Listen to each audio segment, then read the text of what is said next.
నమస్తే, welcome to 99 TV. నేను జ్యోతి. Updates చూద్దాం. వైఎస్ఆర్ కాంగ్రెస్ పార్టీ అధినేత మాజీ ముఖ్యమంత్రి వైఎస్ జగన్మోహన్ రెడ్డి అనకాపల్లి జిల్లా పర్యటనకు బయలుదేరి వెళ్లారు. Atchutapuram SEZ Essentia pharma company ప్రమాదంలో గాయపడిన బాధితుల్ని పరామర్శించనున్నారు. మాజీ సీఎం గన్నవరం ఎయిర్పోర్ట్ నుంచి విశాఖ ఎయిర్పోర్టుకు చేరుకోనున్న ఆయన అక్కడి నుంచి రోడ్డు మార్గాన అనకాపల్లి ఉషా ప్రైమ్ ఆసుపత్రికి చేరుకుంటారు. ఆసుపత్రిలో చికిత్స పొందుతున్న క్షతగాత్రుల్ని పరామర్శించి ధైర్యాన్ని చెప్పనున్నారు.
అచ్యుతాపురం ప్రమాదంలో తీవ్రంగా గాయపడ్డ బాధితులకు సూపర్ స్పెషాలిటీ వైద్య సేవలు అందిస్తున్నారు.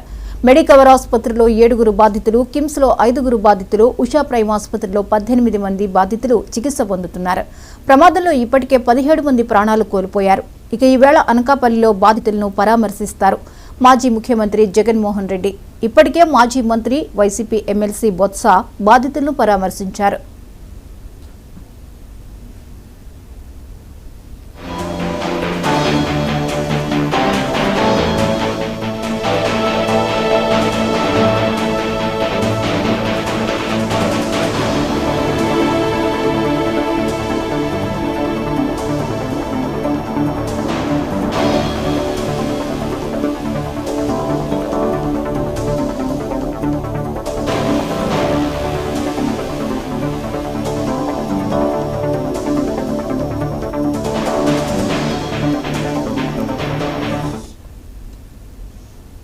ఈ అంశంపై మరిన్ని అప్డేట్స్ ని రీజనల్ కోఆర్డినేటర్ కిరణ్ అందిస్తారు.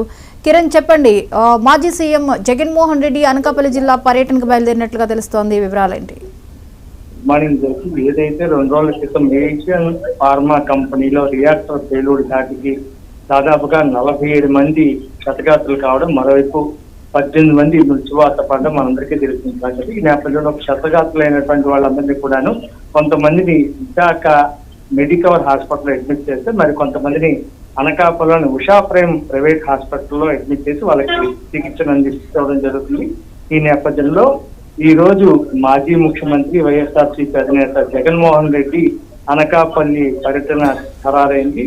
అనకాపల్లి వెళ్లి అక్కడ ఉషా ప్రైమ్ హాస్పిటల్లో చికిత్స పొందుతున్నటువంటి పేషెంట్లందరినీ కూడా పరామర్శించి ఆ బాధిత కుటుంబాలకు తామున్నామంటూ భరోసా కల్పించేందుకు జగన్మోహన్ రెడ్డి రావడం జరుగుతుంది. ఈ రోజు ఉదయం 10 గంటలకు విశాఖ ఎయిర్పోర్ట్ కు చేరుకున్న జగన్మోహన్ రెడ్డి రోడ్డు మార్గాన అనకాపల్లి ప్రైమ్ హాస్పిటల్ కు చేరుకుంటారు. 11:20 నుంచి 12 గంటల వరకు అక్కడే ఉండి క్షతగాత్రులను, అదేవిధంగా గాయాలు పాలైన వారి కుటుంబ సభ్యులు, మరోవైపు వాళ్ళందరినీ కూడా పరామర్శించడం జరుగుతుంది. అనంతరం తిరిగి 12:20కు విశాఖ చేరుకు అక్కడి నుంచి నేరుగా బెంగళూరు పయనమవుతారని చెప్పి ఇప్పటికే ప్రాథమిక సమాచారం అయితే ఉంది. Right, thank you Kiran.